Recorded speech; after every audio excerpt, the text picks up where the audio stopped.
Good evening, youth of the chapel. I am so excited to be able to talk to you guys again as we continue the story of Jesus Christ throughout the Bible. I get the awesome opportunity to pick up where Pastor Joey left off with the second half of Paul's life in the book of Acts. And I want to talk to you about how you, like him, can turn an attack into an awakening today. You see, Paul went through so much in his life, over and over and over again. He was stoned almost to death. He was whipped. He was beaten. He was shipwrecked. He was shipwrecked 3 times. I've never even been shipwrecked once, and I'm very happy for it. But he was shipwrecked 3 times. I want to focus in on one of those times tonight, and it was off the coast of Malta. See, Paul was a political prisoner at this point. He was being brought to Rome to appeal to Caesar himself, to the big cheese, to the head honcho. He's like, Jesus is real, and I want to tell the biggest dude that I possibly can, right? He's speaking for all Christians at this point. But they put him in chains, and they had him on the ship, and Paul warned the captain. He warned the captain. He said, hey, guess what? Capitan, I know that we are going to be shipwrecked, so take a different route. And the captain was like, no, I'm the captain, so I'm going to do what I want. And guess what? Shipwrecked, right? That's what happens. And the soldiers, when they did, this was a prison ship. So the soldiers that are on the ship, when the ship wrecks, the soldiers are like, kill the prisoners, kill them all. They are dirty, nasty liars and thieves and all this stuff. Kill them all. And Paul is like, please don't kill me, and please don't kill them. We can get to the shore safely and we aren't going to run away. So they make that happen. The captain steps in, and we find them in Acts chapter 28, verse 1. And I'm going to read this for you guys. If you've got your Bibles, you can turn to it. We're going to read the first couple of verses. It says, after we had reached safety, this is Paul speaking, we then learned that the island was called Malta. The natives showed us unusual kindness since it had begun to rain and was cold, and they kindled a fire and welcomed all of us around it. How nice of them.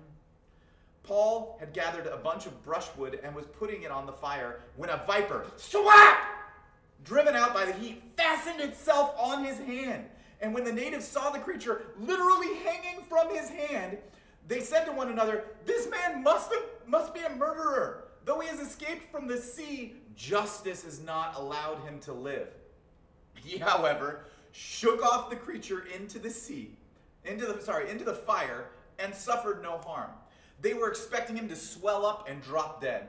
But after they had waited a long time, they saw that nothing unusual had happened to him. They changed their minds, and they began to say that he was a little g god. Now in the neighborhood of that place were lands belonging to the leading man of the island named Publius. What a name, right? Publius. Who received us and entertained us hospitably for 3 days.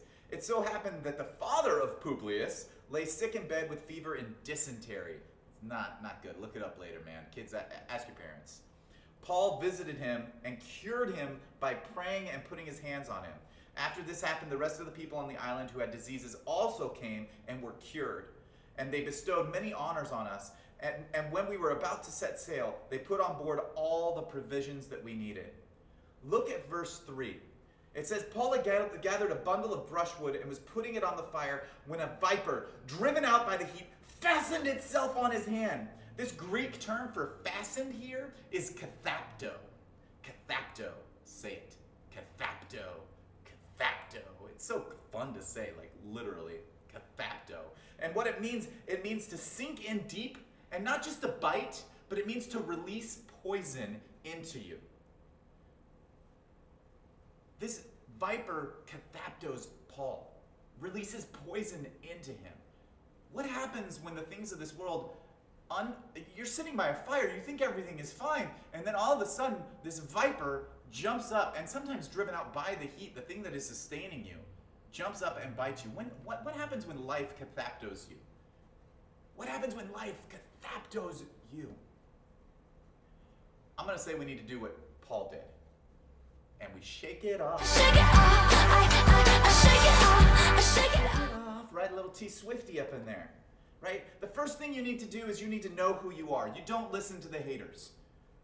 Paul does this in Acts chapter 28, verse 4. When the natives saw the creature hanging from his hand, they said to one another, this man must be a murderer. Though he escaped from sea, justice has not allowed him to live. We know Paul wasn't a murderer.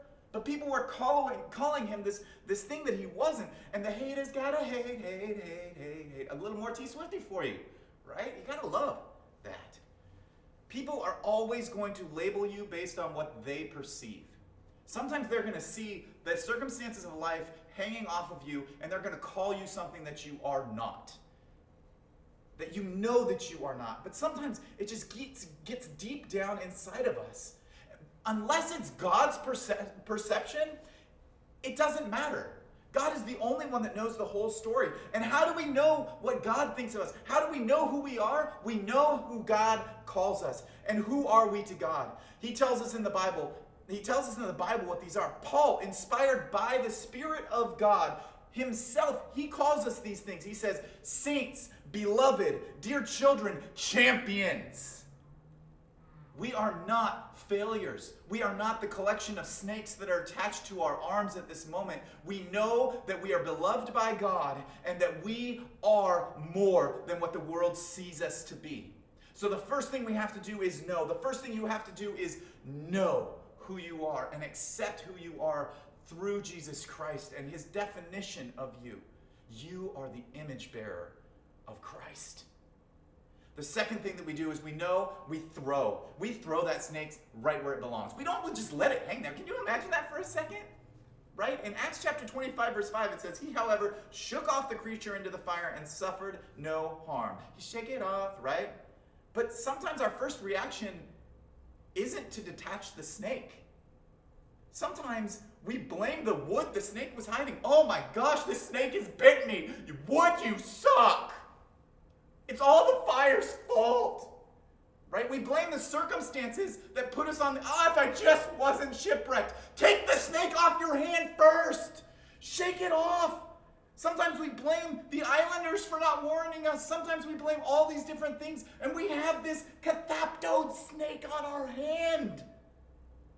First, we have to shake off the snake. Focus on the problem, not the people. Paul says in Hebrews chapter 12, therefore, since we are surrounded by such a great cloud of witnesses, let us throw off everything that hinders and the sin that so easily entangles us. You got to know who you are in Jesus Christ. And then you got to throw that snake in the fire. Don't let it identify you. Don't let it stay attached to you. Don't blame other people for the fact that the snake is there. You have to throw it off so that you can move forward, so that you can run. Sometimes we're like, oh yeah, no, I'm snake hand man. No, you aren't. Throw it off. It does not define you. It needs to be in the fire. And you don't have anybody to blame but the snake. Get rid of it. Know who you are. Throw the snake in the fire and then show the world.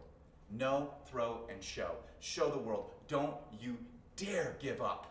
Acts chapter 28, verse 8, it says, it so happened that the father of Publius, lay sick in bed with fever and dysentery.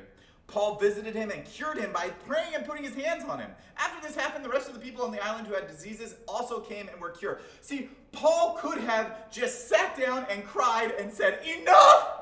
I've had enough! I've been shipwrecked. I'm wet. I'm cold. I'm tired. And I got a snake on my hand. I'm done. Just leave me alone. Just leave me alone.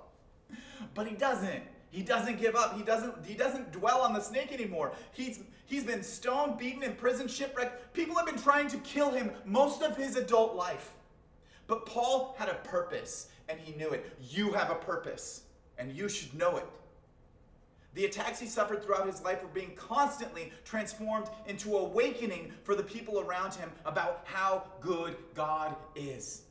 When he was imprisoned, Paul, even suffering, stayed in obedience and converted a jailer to Christ. When he was stoned almost to death, he got up and walked to the next town to preach about Jesus. When he was kicked out of towns and countries, he left behind relationships that he would later write letters to from prison. When he had the option to stay in comfort, he stepped out into his purpose. When he was shipwrecked and bitten by a snake, he didn't blame his circumstances. He used them to awaken the world to how much God was in everything that we go through. In Matthew 5:14, it says, you are the light of the world. A town built on a hill cannot be hidden.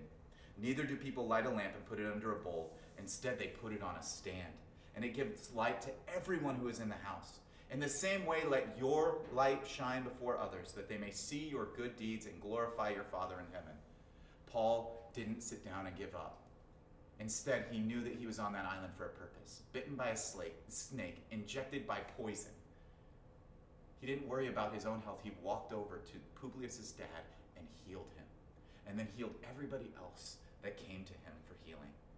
Today, 98% of all of the people on Malta are Christian. 98%. The most Christian nation in all of Europe is Malta. Publius' house was later transformed into the first Christian church and cathedral. It's the earliest Roman colony to become Christian in AD 60. Today, the anchors are tucked in the center, in the corner of Valentine's Maritime Museum, labeled Roman anchors. These are the anchors from Paul's ship. Most visitors pass by them, having no idea the history that they hold. Because Paul got up, knew who he was, shook it off, and showed the world. Today you may have a shipwreck on your hands, and you may have a viper literally cathactoing itself. You may have things in life injecting their poison into you, and you feel like you can't get them off your hand. You may feel like giving up, but God says to you, shake it off. The viper is nothing. Jesus will save your flesh. Jesus will save your soul. And he's saving it for the purpose of showing the world who he is. It is time to use your attack to bring an awakening in yourself and in the world around you. God bless you, youth of the chapel, because you have a purpose today. Will you shake off the viper and embrace it?